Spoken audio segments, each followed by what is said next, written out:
বিভিন্ন বক্তব্য দিয়েছেন মানিক, আমাদের সবুজ, এজাজ আহমেদ শাহ সহ অনেকেই বক্তব্য দিয়েছেন। মূলত এখানে আমার আসার উদ্দেশ্যটা আমি একটু তুলে ধরি, কারণ এই মুহূর্তে আমার ব্যস্ততা কতটুকু, যারা আমার সঙ্গে যোগাযোগ করার চেষ্টা করেছে ওদের সঙ্গে আমি কথা বলেছি, ওরা বুঝেছে যে এখন আমার কোনো গ্যাপ নাই। এই 11টা আসলে এত অসময়, 11টা আমি টাইম দিয়েছিলাম, কারণ হচ্ছে আমার সকালবেলা একটা গণসংযোগ ছিল, সেটা শেষ করে আমি এখানে এসেছি। এরপরেও প্রোগ্রাম আছে। আমার আগ্রহের মূল কারণটা হচ্ছে এই প্রজন্মের ছেলে মেয়েদের সঙ্গে আমার একটা যোগসূত্র তৈরি করা, একটা ব্রিজ তৈরি করা। এটার মূল উদ্দেশ্য হচ্ছে এবার কিন্তু আমাদের মাননীয় প্রধানমন্ত্রী জননেত্রী শেখ হাসিনা আগামীতে এই দেশটাকে স্মার্ট বাংলাদেশ তৈরি করতে চান।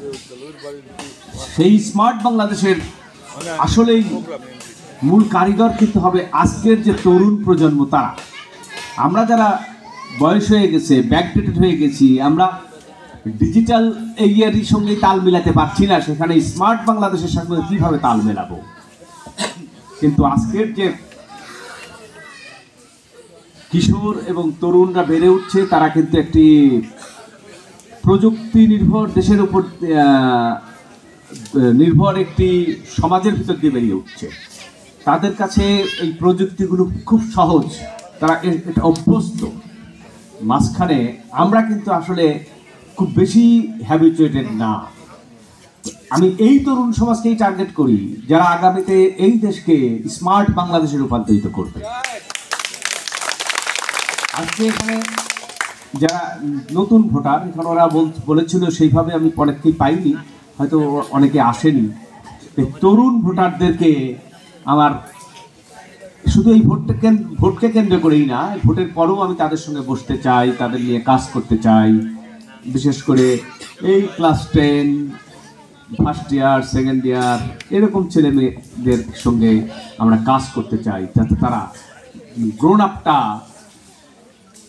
প্রযুক্তি নির্ভর হয় এবং এই আমাদের যে চাওয়া, যে সোসাইটি তৈরি করা স্মার্ট সোসাইটি, সেই স্মার্ট সোসাইটির স্মার্ট নাগরিক হতে পারে। আমার প্রত্যাশা, আমি এখানে ভোটের আগে বলে যাচ্ছি যে ভোটের পরে আমরা কোনো একটা সময় আমাদের যারা এখানে দলের লোকজন আছে, এদের মাধ্যমেই আমরা বসবো, সেখানে স্মার্ট বাংলাদেশ নিয়ে কথা বলবো। আসলেই একটা মানুষের বেড়ে ওঠার পেছনে কী ধরনের মোটিভেশনাল ওয়ার্ক কাজ করে। এখন প্রশ্ন, আমি এখানে যারা ইয়াং আছে, যারা তরুণ আছে, তাদের বলি, এই তরুণ সমাজদের কিন্তু আসলে অতটা লোভ লালসা নেই যেটা বয়স্ক মানুষের থাকে। তারা ত্যাগের একটা মানসিকতা থাকে, কিন্তু এই সোসাইটি যেভাবে এগুচ্ছে, এই তরুণ সমাজও খুব দ্রুতই দেখা যায় যে ওই আগালাও যেদিকে যায় পাশালাও সেই দিকে যায়, একটা কথা বলে।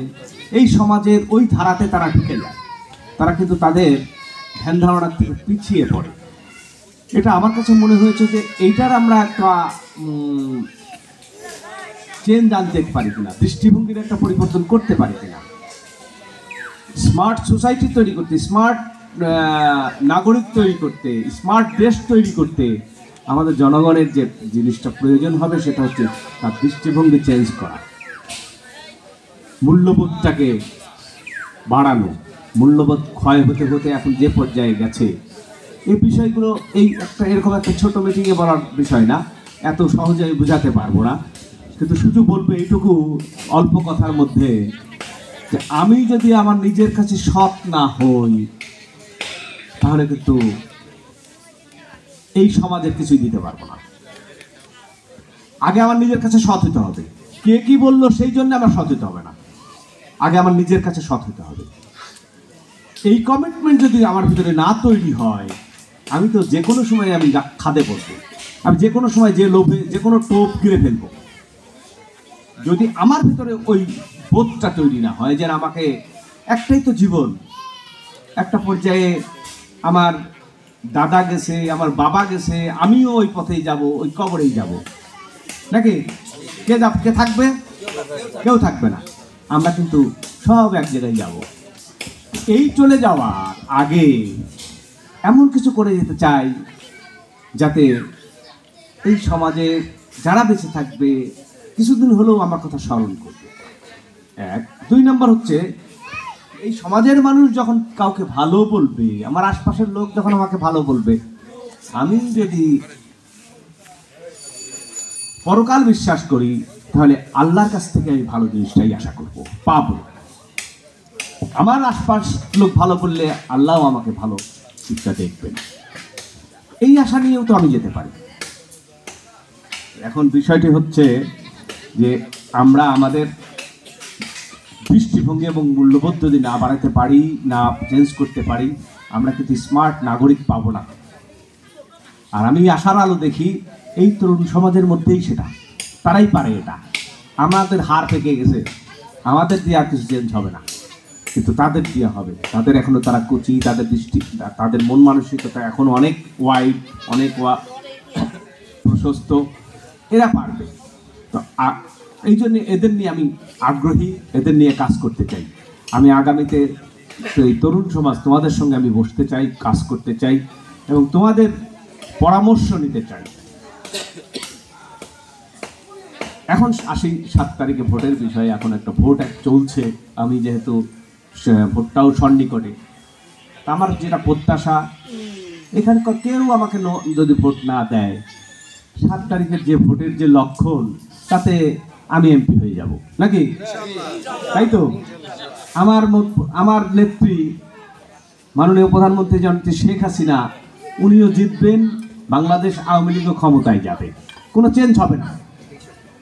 কিন্তু তারপরেও এই ছুটে ছুটে বিভিন্ন জায়গায় সকাল সন্ধ্যা রাত পর্যন্ত গণসংযোগ করছি, জনগণকে মোটিভেট করছি, জনগণের কাছে ভোট চাইছি। কেন এত কষ্ট করার দরকার? এমনিতে হতে পারে। এমনি হলে ভোট না চাইলে হয়তো 15% ভোট নিয়ে হব, চাইলে হয়তো 40, 50, 60% ভোট নিয়ে হব। এখন বিষয়টি হচ্ছে, আমাদের মাননীয় প্রধানমন্ত্রী জননেত্রী শেখ হাসিনা এবার ভোটের চ্যালেঞ্জ হিসেবে নিয়েছেন, সেটা হচ্ছে ভোটার অংশগ্রহণমূলক হবে। ভোটটা অংশগ্রহণমূলক, সুষ্ঠু, অবাধ। এই যে অবাধ, সুষ্ঠু, অংশগ্রহণমূলক ভোট, এর শর্ত কি? কোনো লোক ভোট কেন্দ্রে যেতে বাধা নাই, আপনি যেখানে খুশি আপনার ভোটটা দিতে পারেন আপনার চয়েস মোতাবেক। আরেকটি হচ্ছে, আমরা চাইছি যেটা, ভোট কেন্দ্রে ভোটাররা আসুক।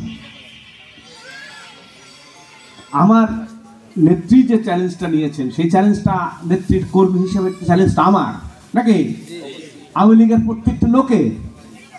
তো এই চ্যালেঞ্জ আমরা নিয়েছি যে আমরা ভোটার বাড়াবো।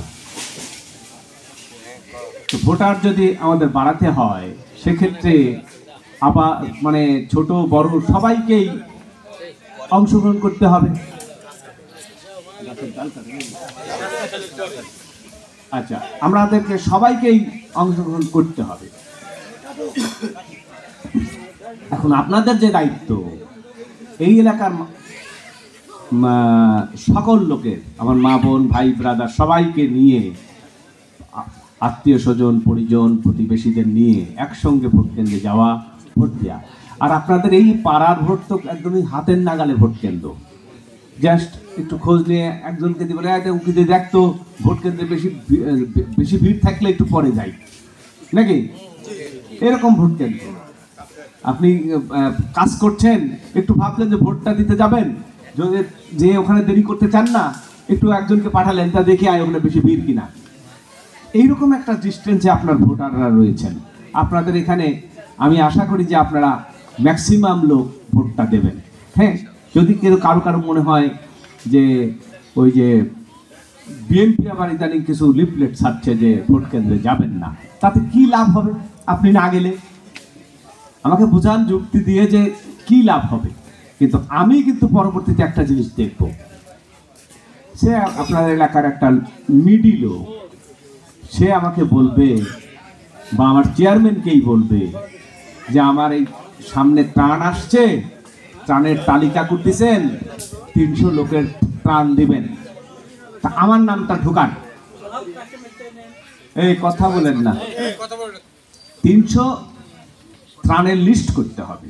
কি দিবে সেই ত্রাণে? হয়তো 20 কেজি চাল, 1000 টাকা, 1 লিটার তেল, 5 কেজি আলু, এরকম ধরনের একটা ত্রাণের লিস্ট করা হলো। সেই লিস্টে 300 জনের নাম লিখতে হবে। ইউনিয়ন পরিষদের চেয়ারম্যানের এটা দায়িত্ব। ইউনিয়ন পরিষদের চেয়ারম্যান ভাগ করলো 12 জন মেম্বারকে একটা অংশ আর নিজে একটা অংশ, এটা লিস্ট করার জন্য দায়িত্ব। এখন মেম্বারদের চেয়ারম্যান বলে দিল যে এই যে ভোটার লিস্ট দেখো, কারা ভোট দিছিল সেগুলো টিক দেওয়া আছে, এই টিক দেওয়া লোকেদের দিবা, এর বাইরে তুমি দিবা না। কথাটা বুঝেছেন? এই যে যারা ভোট দিছিল গত ইলেকশনে, কাকে দিছিল সেটা বড় কথা না, সে ভোট কেন্দ্রে এসেছিল, ভোট কেন্দ্রে এসে ভোটটা দিয়েছে। সুতরাং তালিকা করার সময় ভোট কেন্দ্রে যারা এসেছিল তাদের ভিতর থেকে তালিকা করো। এ করাটা কি অন্যায় হবে? এটা মাথায় রাখবেন। আপনারা হয়তো কাউ কাউ কথা শুনবেন, বিএনপি বলছে ভোট কেন্দ্রে যেও না, ঠিক আছে যাবেন না, আমরাও বলছি আপনাদের তালিকায় আমরা নাম দেব না, একই কথা নাকি? মাথায় থাকবে বিষয়টা।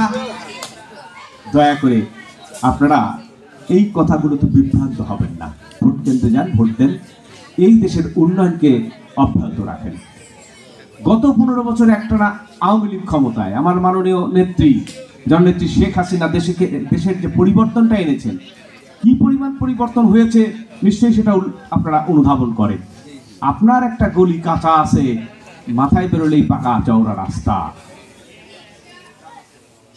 এবং আশপাশে আপনার অর্থনৈতিক অবস্থার যে উন্নয়ন মানুষের হয়েছে সেগুলো দেখেও বোঝা যায়। আমি ছোট একটা উদাহরণ দিই, মাঝে মাঝেই বিভিন্ন জায়গায় আপনাদেরকেও বলি। একসময় আমরা দেখেছি এই দেশে মাছ ভাগা দিয়ে বিক্রি করত, ইলিশ মাছ কেটে ওর ডিমটা এক ভাগা, মাছ 2 ভাগা বা 3 ভাগা করে বিক্রি করতো। দেখেন না আপনারা? দেখছেন? এখন কি ভাগা দিয়ে বিক্রি করে? কেন করে না? মানে অর্থনৈতিক অবস্থা আমাদের ভালো হয়েছে, খাইলে আমি পুরাটাই খাবো, নাইলে কিনবো না আজকে, নাকি? তখন যে আমাদের অর্থনৈতিক অবস্থা ছিল, একবারে আমার কেনার সামর্থ্য ছিল না একটা, যে কারণে ভাগাই কিনতে হয়েছে। খাবারও সব, কিন্তু ভাগাটাই কিনতে হবে। কিন্তু এখন দাম কিন্তু বাড়ছে, তার চেয়ে এখন অনেক বেশি। তখন একটা ইলিশ মাছ 5 টাকা দিয়েও পাওয়া গেছে, আর এখন একটা ইলিশ মাছ 500 টাকা দিয়েও পাওয়া যায় না। তারপর মানুষ আস্তই কেনে। এটা কিসের লক্ষণ? এটা হচ্ছে অর্থনৈতিক প্রবৃদ্ধি, মানুষের আয় বাড়ার লক্ষণ। মানুষের আয় বেড়েছে বলেই এই মানুষ তার ভোগ বা তার প্রয়োজন মেটাতে গিয়ে তার এই বিলাসিতাগুলোও বেড়েছে। এখন একটা মানুষের একাধিক পোশাক, অনেকের পোশাকের হিসাব নাই। আগে হিসাব করে দেখা গেছে যে আসলেই মানুষের প্রয়োজনের অতিরিক্ত কোনো কিছুই ছিল না, বিলাসিতার জন্য কোনো কিছু ছিল না, অভাবের কারণেই সেটা ছিল না। আজকে আমাদের অর্থনৈতিক অবস্থা চেঞ্জ হয়েছে, তার অনেক উদাহরণ দেওয়া যায়। আমার এই সরকার আপনাদের যে সহযোগিতা দেয়, এই যে বিশেষ করে সোশ্যাল সেফটি নেট, মানে সামাজিক সুরক্ষা, সামাজিক সুরক্ষাগুলো কি? এই বয়স্ক ভাতা, বিধবা ভাতা, মাতৃত্বকালীন ভাতা, ভিজিটি, 40 দিনের কর্মসূচি, এই যে বিভিন্ন সুযোগ সুবিধা এই সরকার সাধারণ লোকজনকে দেয়। এইটা কত টাকা দেয়? 1,26,000 কোটি টাকা দেয় প্রতি বছর। 1,26,000 কোটি টাকা কত টাকা? 2006 সালে বিএনপি যখন লাস্ট বাজেট দিয়েছিল, জাতীয় বাজেট, সেই বাজেট ছিল 61,000 কোটি টাকা, যেটা এখন আমাদের সরকার দেয় 7,61,000 কোটি টাকা। বুঝেন কত চেঞ্জ হয়ে গেছে? এখন আসেন, শুধু আপনাদের এই সামাজিক সুরক্ষার জন্য দেওয়া হয় 1,26,000 কোটি টাকা। তার মানে আগের টোটাল বাজেট ছিল 61,000 কোটি টাকা, আর শুধু এখন সামাজিক সুরক্ষাতেই ব্যয় হয় 1,26,000 কোটি টাকা। এই 1,26,000 কোটি টাকা দিয়ে কি করা যায় জানেন? আমরা বহুত কথা শুনেছি পদ্মা সেতু নিয়ে। পদ্মা সেতুর টাকা ওয়ার্ল্ড ব্যাংকে দেওয়ার কথা ছিল, না দেওয়ার পরে আমাদের সরকার নিজস্ব অর্থায়নে করেছে এই সেতু। তার মানে একটা ব্যয়বহুল সেতু, অনেক বছর লেগেছে এই সেতুটা করতে। 1,26,000 টাকা যদি এক বছর সিদ্ধান্ত নেয় যে সরকার এক বছর এই সহযোগিতা সাহায্য বন্ধ, বয়স্ক ভাতা, বিধবা ভাতা, মাতৃত্বকালীন ভাতা, ভিজিএ, ভিজিডি, এরকম কাজ এক বছর বন্ধ, তাহলে আমাদের দেশে এই পদ্মা সেতুর মতো 5টা সেতু করা যাবে। এক বছর যদি বন্ধ রাখা যায় টাকা, কিন্তু আমাদের মাননীয় প্রধানমন্ত্রী কিন্তু তা করবে না। কেন করবে না? এ কথা বলতে গেলে আর একটু নিচে কিছু অনেক দূরে যেতে হবে। যুদ্ধের আগে এই দেশের মানুষের অভাবটা কি ছিল? যারা এখানে বয়স্ক মানুষ আছেন, আমি খুব একটা দেখছি না যে মুক্তিযুদ্ধের আগে, আপনি বোধহয় দেখেছেন যে মুক্তিযুদ্ধের আগে 71 সালের আগে এই দেশের মানুষ 3 বেলা খেতে পারতো না। শতকরা 20% লোক 3 বেলা খেতে পারত।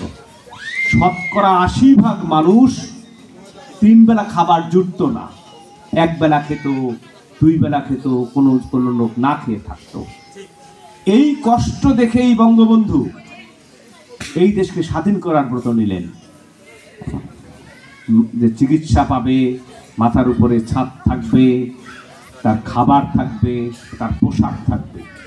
এইটা এই দেশের মানুষের ভাগ্যের পরিবর্তন করতে হবে। যদি পরাধীন থাকে এই দেশ, কোনোদিন এই আমার দেশের মানুষ 3 বেলা খেতে পারবে না।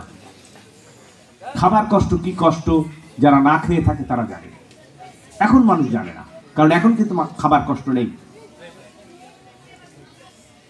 বঙ্গবন্ধু দেশটাকে স্বাধীন করলেন, কিন্তু 3.5 বছরের মাথায় গিয়ে ওনাকে হত্যা করা হলো। বঙ্গবন্ধু যে কারণে দেশটা স্বাধীন করেছিলেন সেটা কিন্তু তো করে যেতে পারেন নাই। তিনি সেই পথে হাঁটছিলেন, কিছুটা এগিয়েছিলেন, কিন্তু মাঝপথেই থামায় দেওয়া হয়েছে, তাকে হত্যা করা হয়েছে। এটা আন্তর্জাতিক চক্রান্ত ছিল, আর আমাদের দেশের কিছু লোভী মানুষ সেই চক্রান্তের সঙ্গে যুক্ত হয়ে বঙ্গবন্ধুকে হত্যা করেছিল। এই দেশটাকে আবার পেছন দিকে নিয়ে যাওয়া হয়েছে। বঙ্গবন্ধুর কন্যা জননেত্রী শেখ হাসিনা রাষ্ট্রীয় ক্ষমতা আসার পর বঙ্গবন্ধুর সেই স্বপ্ন, যে কথাটা কিছুক্ষণ আগে বললাম যে 1,26,000 কোটি টাকা এক বছর বন্ধ করলে আমার দেশের অনেক উন্নয়নমূলক কাজ করা হয়। উদাহরণ দিলাম যে 5টা পদ্মা সেতু করা যাবে। যে পদ্মা সেতু একটা নিয়েই আমরা গর্ব করি, তাহলে 5টা পদ্মা সেতুর মতো সেতু আমরা করতে পারি। তারপরেও কেন বঙ্গবন্ধুর কন্যা এটা করেন না? করেন না ওই কারণে যে বঙ্গবন্ধুর স্বপ্নই ছিল এই দেশের মানুষ 3 বেলা পেট পুরে খাবে, আর এই সাহায্য সহযোগিতা বন্ধ করে দিলে সেটা সম্ভব না। আমি বলে যাচ্ছি আজকে এখানে, কোনোদিন যদি আওয়ামী লীগ সরকার ক্ষমতায় না থাকে, আপনাদের এই সাহায্য সহযোগিতা সব বন্ধ হয়ে যাবে। সামনে আওয়ামী লীগ ক্ষমতায় আসবে, এটা আমরাও নিশ্চিত, আল্লাহ ইনশাল্লাহ ক্ষমতায় আসবে, আপনাদের ভয় নাই। কিন্তু যে কোনোদিন যদি আওয়ামী লীগ ক্ষমতায় না থাকে, এই সাহায্য সহযোগিতা থাকবে না, কারণ এটা বঙ্গবন্ধুর স্বপ্ন, তাই অন্যরা এটা বাস্তবায়ন করবে না।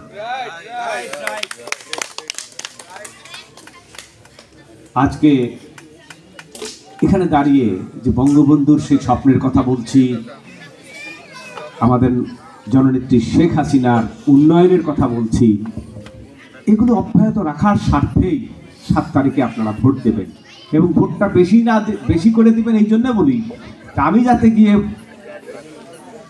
মাননীয় প্রধানমন্ত্রীর কাছে বলতে পারি, আপা, আমার এলাকার মানুষ নৌকার সাথে আছে, আমার এলাকার মানুষ আপনাকে ভালোবাসে, আমার এলাকার মানুষ আওয়ামী লীগের এই শাসনকে সমর্থন করে, সুতরাং আমার এলাকায় এই উন্নয়নমূলক কাজগুলো করে দিতে হবে। এই কথাগুলো বলার আমার শক্তি তৈরি হবে। আমি যদি কম ভোট নিয়ে যাই, আমার 3,47,000 ভোট আমার নির্বাচনী এলাকায়, আমি যদি 50,000 ভোট নিয়ে ওনার কাছে যাই, তো উনি যদি কয় তুই কয়টা ভোট নিয়ে আসলি, তোর এলাকার লোক তো নৌকা পছন্দ করে না, তোর এলাকার লোক তো আমাকে পছন্দ করে না, তা আমার তো কোনো উত্তর থাকবে না। তা আমি কী করে ওনার কাছে এই ডেভেলপমেন্ট ওয়ার্কের জন্য প্রকল্প চাইব? তো আপনাদের সাথে এতে কিন্তু খুব হেরফের হবে না।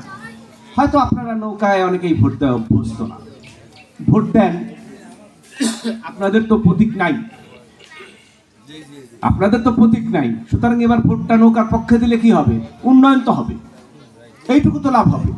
আর পাশাপাশি আগামীতে যে সাহায্য সহযোগিতা আসবে সেগুলোর ক্ষেত্রে আপনাদের আমরা বিবেচনা করব। অবশ্যই আপনাদের নামের তালিকা থাকবে, কিন্তু আপনি যদি না দেন আপনাদের তালিকায় আপনাদের নাম আসবে না।